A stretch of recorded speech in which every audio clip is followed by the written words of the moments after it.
Hello friends, welcome to this new lecture on the topic Sramana traditions and 6th century Renaissance.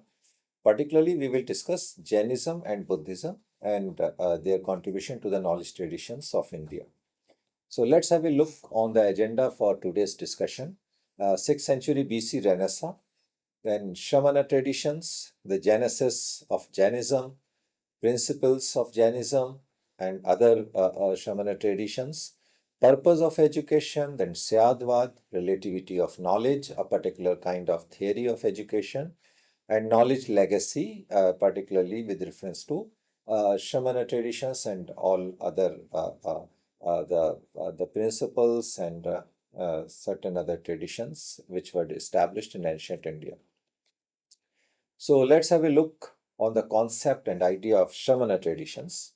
What is that? Shramana, basically, they are the people who used to wander from one place to another place. The meaning of this term Shramana is to exert, to strive, or labor, to make efforts for some specific purpose.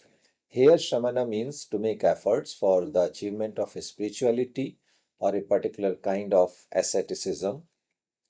Shamanas were those people who were basically considered as the ascetics and renunciants in ancient India, who sought liberation, that is called in some traditions as nirvana, like in Buddhism, or moksha in Vedic culture.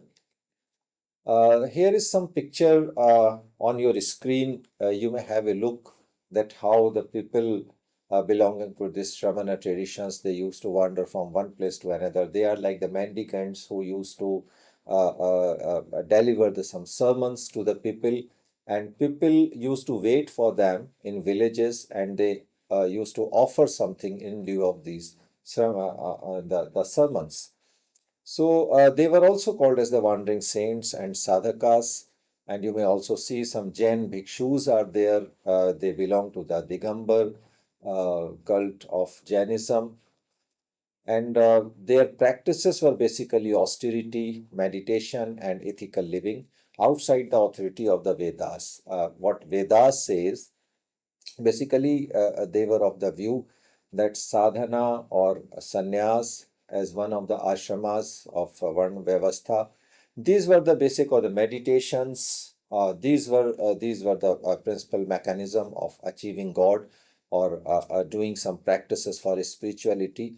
Apart from those traditional methods as prescribed by the authority of Vedas, these Shravana traditions excavated and explored, introduced their own ways of the wandering, and by that way they used to meet the people. They used to wander from place to place and acquired the experiential learning, out of which they explored the mysteries of this world and phenomena, and they used to meet the people and try to know the different aspects or dimensions of the human personality out of the nature of human behavior and so on.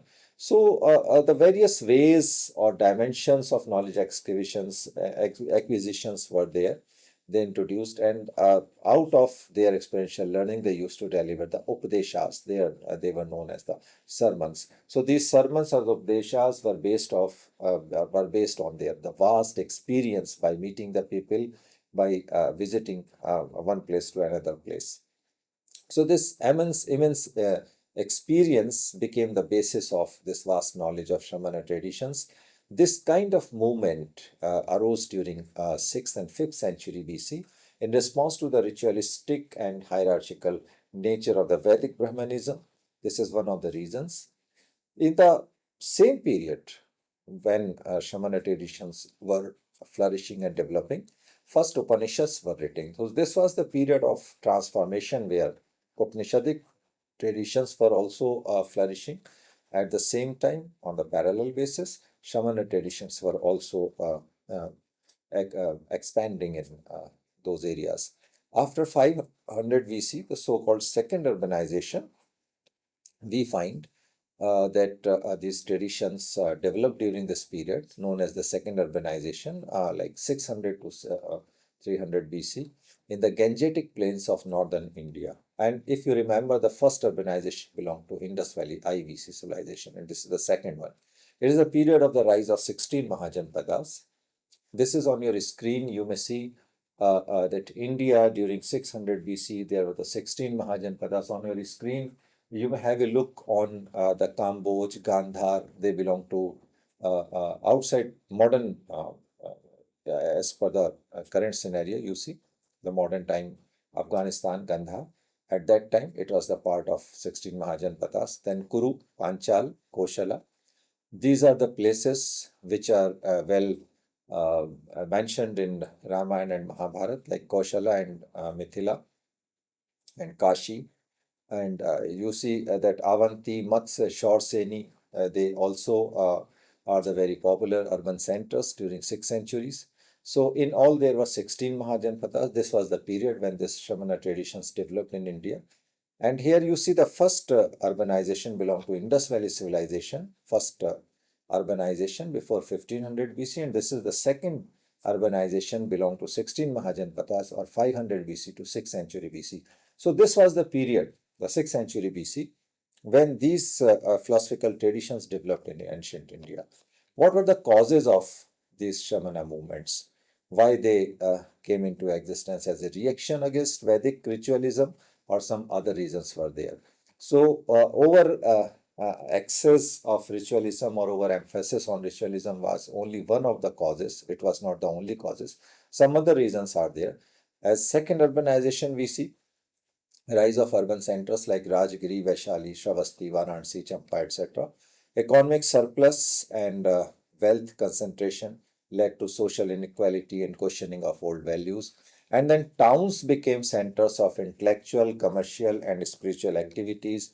And another reason may be growth of trade and commerce, like flourishing merchant class, like Vaishya, out of the Varna Vyavastha, Brahman, Kshatriya, Vaishya, Shudra. Vaishya were basically expected to run the business or commercial activities. So they used to gain wealth and influence. So they were solely concerned with. They patronized non-Vedic teachers who preached ethics, self-effort, and non-ritualism. The reason is that during the Vedic period was basically the agrarian economy was dominant, and people were dependent on agriculture or the cattle rearing and so on. Then during 16 Mahajanpadas period or the Mahajanpad period, you see that urbanization developed, and that urban centers were also the centers of trade and commerce. So a new kind of thinking also emerged that was entirely different from the Vedic way of lifestyle, Vedic way of living. They were more inclined towards the one of the four Purusharthas, that is Artha and Kama. So Artha was, that is the acquisition of wealth and more prosperity and flourishing life. So the asceticism or overemphasis on sannyas or overemphasis on very a life full of morality and ethics and overemphasis on moral teachings or asceticism or devotion, sacrifice. These values were not befitting in their system of commercialization. So that's why non-Vedic teachers who used to talk in favor of this merchant class, they were patronized by the commercial classes, by the traders, by the business class people, so that they may approve their activities in that way. So this is one of the causes, non-ritualism and questioning. And one of the another important reason was also there, that cow was very important animal upon which the Vedic culture, in Vedic culture, cow was considered as a sacred animal. But in urbanization and the commercial system, cow was the basis of agrarian economy. Because on the one hand, the agriculture was dependent on ox, the you see, and the milk products that belong to the cow, milk products like butter and other things. So cow became the basis of agricultural activities and commercial activities. And in Vedic ritualism, cow was an animal that was given as a donation or as a something if you offer in lieu of the completion of the rituals, like in the form of a yajman on the part of the Brahmins or the Purohit. So people used to offer a large number of cows to these people that badly affect the fabric of commercial system in the society. So that was also one of the worries on the part of merchant classes, that if in that way the balance between these things will be disturbed, then it would be very difficult to maintain the commercial fabric and commercial facade of the entire economic system. So that's why they were against the against the overemphasis on the ritualism. So that's why non-ritualism and non-Vedic teachers were patronized by these merchant classes. Questioning of Brahminical orthodoxy that favored hereditary privilege over merit. People started questioning, and the fruitfulness of the Vedic ritualism or overemphasis on certain rituals. So that's why the philosophical, it is also called as the philosophical movement, because people started questioning on the basis of reasoning and logic. Then social upheaval and caste rigidity was another very strong reasons, one of the reasons. Increasing rigidity of Varna system became caste by birth. Initial Vedic period, in Vedic time, we find that Varnashram Vyavastha was basically based on the professions, the occupation, what people used to choose to do to live their life, Brahman, Kshatriya, Vaishya, and Shudra. But in later Vedic period, we find that an idea comes from the Purush Sukta of Rig Veda, and it was interpreted in terms of the origin of Varnas, where it was considered that in the second picture you see on your screen, that it was interpreted that Brahmans were originated from the mouth of the Brahma, that is called the Virat Purush, that is mentioned in the 10th mandal of Rig Veda, that is called the Purush Sukta. So where Brahma is considered as that Virat Purush, and out of the mouth of Brahma, Brahmans were originated from that you see that the arms, the Kshatriyas took origin, and from the thighs, the Vaishya, the business class, merchant class, and from the feet, Shudras were originated. That's why their position in the later Vedic period became very much deteriorated, and they were treated only as the laborer, but later on they were considered as a marginalized and sometimes untouchables. In modern time, you see in colonial period, these people came to be known as the Dalit. That word was invented not during Vedic period, but in recent origin. So intellectual and spiritual opportunities limited to Brahmins only. This Brahmin class was considered as the privileged class. So that also just motivated such Sramana movements, because they were against such caste rigidity and discrimination on the basis of the birth of someone, on the basis of the profession, what he or she chooses. On that basis, they opposed the discrimination. Then rebellion against caste-based exclusion inspired egalitarian philosophies, and then Shudras were considered untouchables due to their profession. Their origin was related to the feet of Brahma. So that's why these people considered themselves as downtrodden, and they were considered as very much humiliated. That's why they easily followed these traditions of Jainism and Buddhism. Many people followed the ways of Buddhism and Jainism, because these two traditions do not support the neither ritualism nor the overemphasis of the discrimination on the basis of caste. So other reasons may be excessive ritualism in Vedic religion. Here you see in one of the pictures Ashwamedh Yagya of Yudhishthir, and a 19th century painting. In the second picture you see a 19th century painting depicting the preparation of an army to follow the sacrificial horse. So certain yagyas were there where the horses were also sacrificed. One of them is the Ashwamedh Yag. So both are mentioned, these yagyas, these Ashwamedh Yaga are mentioned both in Ramayana and Mahabharata.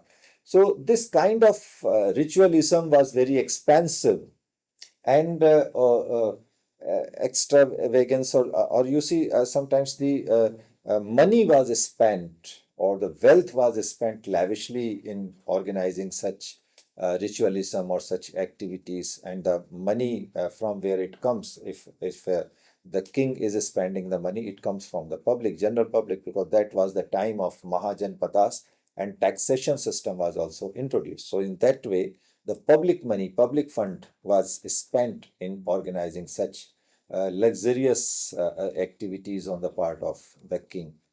So Vedic practices had become ritualistic, expensive, and inaccessible to common people. These celebrations were solely reserved for the royal people.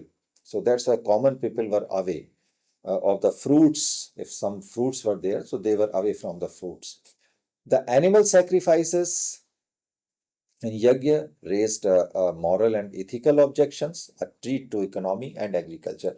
Because if you sacrifice animal in a large number in the name of rituals, then what will happen to the economy? Because in ancient India, the economy was solely based on the animals, the cattle rearing and the agriculture, and these animals were the resources for agriculture.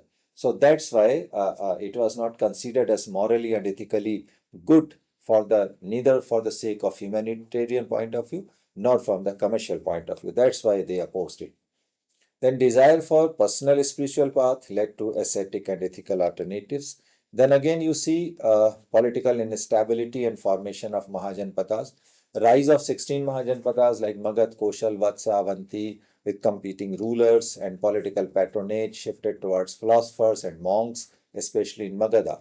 So instead of sadhus and sannyasis and rishis and manishis, some philosophers emerged. They used to put the questions, they used to quench the queries of the people, and they offered the philosophy in the language of common men, like Pali and Prakrit were the languages of Buddhism and Jainism, and that were basically the language of the masses. So that's why these traditions also got a momentum during that time.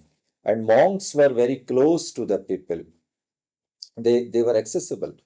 And then greater need for philosophies of justice, peace, and personal conduct instead of the talks and the matters and debates on the Atma and Paramatma and some supernatural phenomena. The discussion shifted from such supernatural objects or mythological discussion towards the justice, the problems of the society, the real problems of the society belonging to the existence, belonging to the professional life, and also some psychological issues, peace, personal conduct, and so on. Then environmental and cultural factors were also very important. Like the Gangetic Plain offered agricultural abundance and stable settlement, so that offered an atmosphere of development or the growth.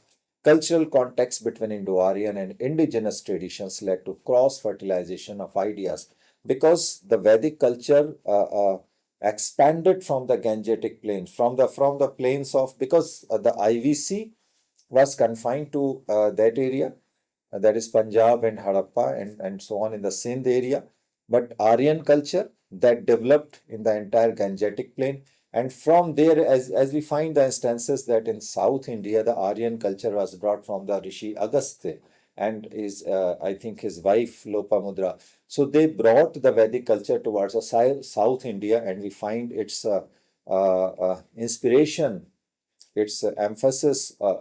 What you see that its influence on the South Indian literature in Tamil language, like in Tirukural, you may also find the influence of Vedic teachings and Vedic rituals also, and Vedic moral and ethical principles too. So in that way, when this Vedic teachings and Vedic traditions expanded from one place to another places, that also affected the native people living in those areas where Aryan culture reached. So the blend of Indo-Aryan and indigenous traditions too led to cross-fertilization of ideas. So that's why the new philosophical movements, Sramana traditions also emerged. Then intellectual awakening and freedom of thought. People begin to question metaphysical concepts like soul, afterlife, and karma. Like Charvak was one of the earliest people who challenged the basic philosophy of the Vedas, and he also challenged the question of moksha and question of dharma. and he established that only artha and kama are important because moksha and dharma, they belong to some ideas of inference, that is based on the inference, rather direct perception or pratyaksh is only the real. So in that way, afterlife, soul, karma siddhant, they were considered as not feasible in the social and from pragmatic point of view. So that's why these things were challenged. Growth of dialogue, debate, shastrarth, and rational inquiry in forest hermitages and urban centers, that also flourished. You see that Upanishads were the outcome of the dialogism, storytelling, and also some other ways based on the arguments and shastra, samvad in ancient India, because that was also the period of the development of Upanishads. And Upanishads were also against the overemphasis on the ritualism. That's very interesting fact. Not only these traditions of Jainism and Buddhism, but within the Vedic culture, the Upanishadic tradition is also based on the excavation for knowledge. That's why Upanishads are the highly philosophical compositions based on the dialogism, debate, or the Shastra, or certain pedagogical ways out of which they were composed. So, birth of schools of skepticism, materialism, pluralism, and empiricism, various other thoughts were developed parallelly. Then, crisis of morality and meaning, like material prosperity led to spiritual dissatisfaction. Common people and thinkers sought moral frameworks based on action and personal responsibility, not birth or ritual. And again, you see linguistic shift and accessibility. Teachings were given in Prakrit and Pali, the spoken languages of common people, unlike Sanskrit-based Vedic rituals. These languages of the common people helped spread of ideas among masses, making spiritual discourse and discourse on democratic setup. Then rise of Sramana culture, that's very another important aspect. Emergence of renunciants, Sramanas, who rejected household life and Vedic authorities. Then they used to preach non-violence, celibacy, meditation, austerity as means to liberation. And again, you see that these traditions, Sramana cultures, included the Jain, Buddhist, Ajivikas, Karvakas, and skeptics. So, on the basis of this discussion, we may summarize that second urbanization, growth of trade and commerce, environmental and cultural factors, and intellectual awakening. These were the main reasons or the enlightenment during 6th century. And here on your screen, there's a map. Now, in the second section of this discussion, we find certain major Shamana traditions like Ajivak Parampara. Makkali Ghoshal was the founder of this parampara or tradition, contemporary of Buddha and Mahavira. His philosophy talks that niyati or the determinism is the basis of this tradition. Everything is preordained, means everything is pre-decided. So he denied free will and moral responsibility. He practiced severe asceticism. His views on karma would include that karmas are irrelevant, fate governs everything. Whatever you do, that will be null and void because everything is predetermined and pre-decided. Then Charvaka is one of the most influential thinker of that time. He is known as the his philosophy is known as the Lokayat or the Charvaks. They basically belong the group of people who believed in the materialism, and his philosophy, his founder of this Charvaka philosophy is basically considered as Brahaspati. He's a mystical sage. And philosophy says that materialism is the basis of this thought. Only perception, pratyaksha is real. Whatever you perceive by your sense organ, only that is real. Everything, whether Shabda Praman or inference, they are all infallible. And rejection of dharma, karma, soul, rebirth, he rejected all such things. He emphasized eat, drink, and be merry. Yava jivit, sukham jivit. The life what you are living, that should be full of happiness, full of luxuries. Even if you have to take the loan or borrow the money, you have to fulfill your desire first because this world is the ultimate. Nobody knows that what will happen after death. So whatever you are doing, that should be your final destination, that is happiness. So his legacy is important as the first Indian rationalist tradition. Then another tradition comes from the Agyanvada, skeptics. Representative thinker Sanjay Belatput, his beliefs would include that he refused to affirm or deny any metaphysical claim, practiced epistemological suspension, he refused to speak or need of any debate, questions the knowability of truth, nothing can be known. So there is no question of debating anything. So whatever you are debating, nobody can know anything. Everything is mystical. It was his view. That is known as the skepticism. Puran Kashyap's school was also one of the important schools of that time. His beliefs include no moral causation, action, even murder, have no consequences. Karma is meaningless, strictly against the Vedic concept of karma siddhant. He criticized in Buddhist text for nihilistic tendencies. So this school was also criticized not only by the Vedic people but also by the Buddhists. Then Pakut Kachayan's school. His beliefs would include reality is made of seven eternal elements: earth, water, fire, air, joy, sorrow, soul, and so on. No interaction among elements, hence no moral action possible. And then Bodh Darshan, his founder is very famous, Siddhartha Gautam, who came to be known as the Mahatma Buddha. His core teachings would include Four Noble Truths and Eightfold Path. We have already discussed it, and in forthcoming lectures also, we have a separate lecture on Buddhism. Then Anatta, no permanent soul. Buddhism believes that there is no permanent soul. Then Anicca, that is impermanence of all things. Then Dukkha, suffering as inherent in life. And then Nirvana, that is liberation through detachment and mindfulness. So his legacy, Mahatma Buddha's legacy, would include that monastic vihars like Nalanda and Vikramshila, they were based on the Buddhist idea of knowledge expansion, knowledge excavation, and knowledge transformation.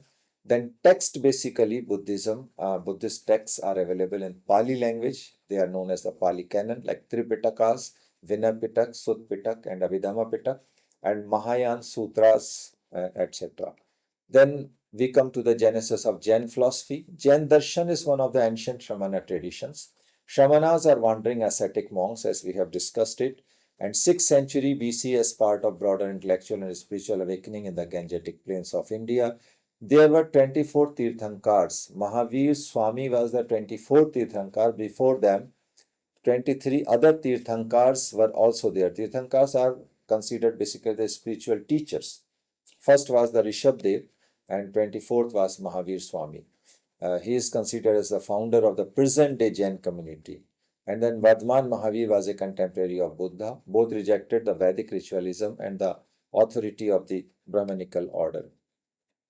Jainism says what is the cause of the bondage. Basically, the cause of bondage is considered as Atma and matter, Pudgal. That is, matter is considered as Pudgal in Jain philosophy. They say, the Jain philosophers say, that Pudgal, the bondage, is based on that Atma and matter are the same thing. Atma and Pudgal are the same thing. So until you differentiate between matter and that Atma, you cannot liberate yourself. And for that, this is known as the avidya. Because of this avidya, man is trapped into this bondage, that is called. And because of the four kashayas, four primary passions or the internal enemies that bind the soul, or soul is considered as jiva, with karma and obstruct the path to liberation. Because these four kashayas are basically krodh, man, maya, and lobh. So we can understand krodh means anger, a violent emotional reaction that disturbs inner peace and lead to harmful action. Then man, pride, and then maya, that is deceit, the tendency to mislead, or lobh, that is greed and insatiable craving for material or sensory pleasures that bind the soul, karma. So these are the four kashayas that are responsible for the bondage or the ignorance. For in order to get rid of this ignorance and to achieve the kavalya, to achieve the liberation, Jain Tirthankars suggest the three ratnas. One of them is the Samyak Gyan, that is the right knowledge, understanding the true nature of the self and the universe. free from doubt, delusion, and misinterpretations. This right knowledge is based on scriptures, that is agamas, logical reasoning, and self-reflections. Then second is the right faith or the right view, that is called Samyak Darshan, faith in the true nature of reality, and as explained by the enlightened beings like the Tirthankaras. And it also includes the belief in soul, karma, non-violence, and the possibility of liberation. Then it is the foundation of all spiritual progress. Faith in teachers, Shraddha is necessary. It is also intellectual conviction, that is called the modern psychology based on this intellectual conviction, what Jain philosophy suggests. Elimination of ignorance is possible by nirjara, a state when detachment to avidya and kashayas. And then third one is the samyak charit, that is right conduct. Practicing ethical living in accordance with Jain vows and disciplines. It includes non-violence, ahimsa, truthfulness, celibacy, non-stealing, and detachment. Purifies the soul and leads towards liberation. It is behavioral aspects of both knowledge and faith, and reflection of Samyak Gyan and Samyak Darshan in applied aspects of conduct.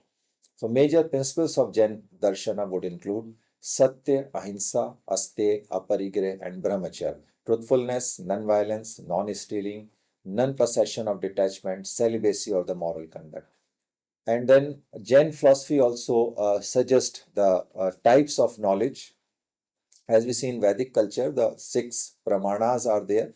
Here in Jain philosophy, Mati Gyan, the sensory and empirical knowledge, Shruti Gyan, that is scriptural knowledge, that you earn the knowledge by reading or by listening the lecture or by reading the text, and sensory empirical knowledge by the sense perceptions. Then Avadhi Gyan, that is knowledge, limited extra sensory perception with the passage of time, that is called experiential learning, the Avadhi Gyan, passage of time. Then Manaparaya, that is the telepathic knowledge. And the last one is the Kaivalya Gyan, that is omniscience, so the perfect knowledge accessible only to liberated souls.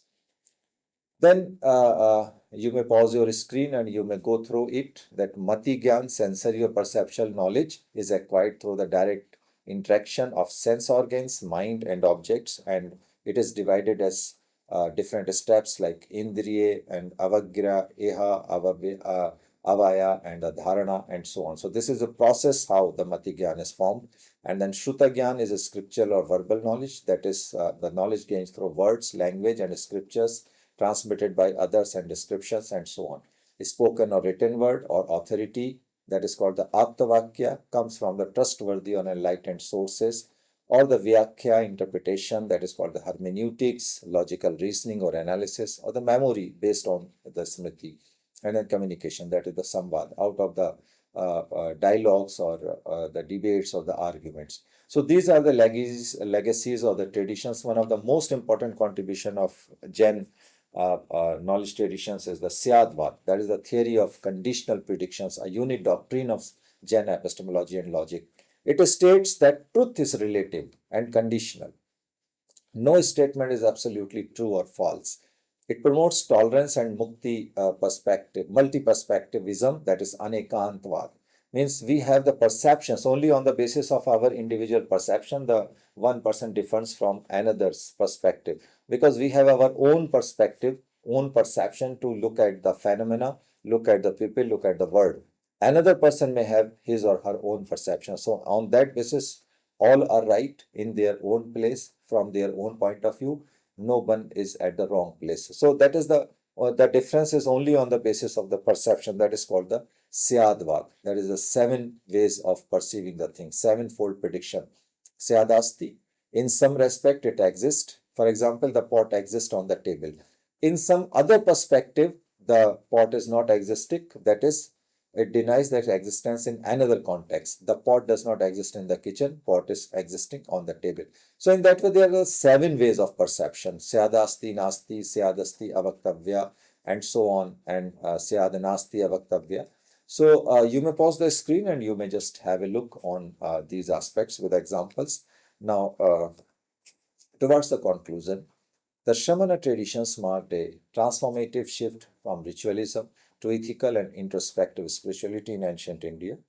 Then you see Jainism and Buddhism emphasized moral discipline, non-violence, and knowledge as means to liberation. Then these movements enriched Indian philosophical thought through their doctrines of Anekantvad, Syadvad, and Madhyama Marga that was established by Buddhist traditions. They established centers of learning that became pillars of intellectual and moral education, and the enduring legacy of these traditions lies in their contribution to India's pluralistic and knowledge centered heritage. So, just winding up with these beautiful words of Albert Einstein, wisdom is not a product of schooling, but of the lifelong attempt to acquire it. Thank you very much. See you in the next lecture. God bless you.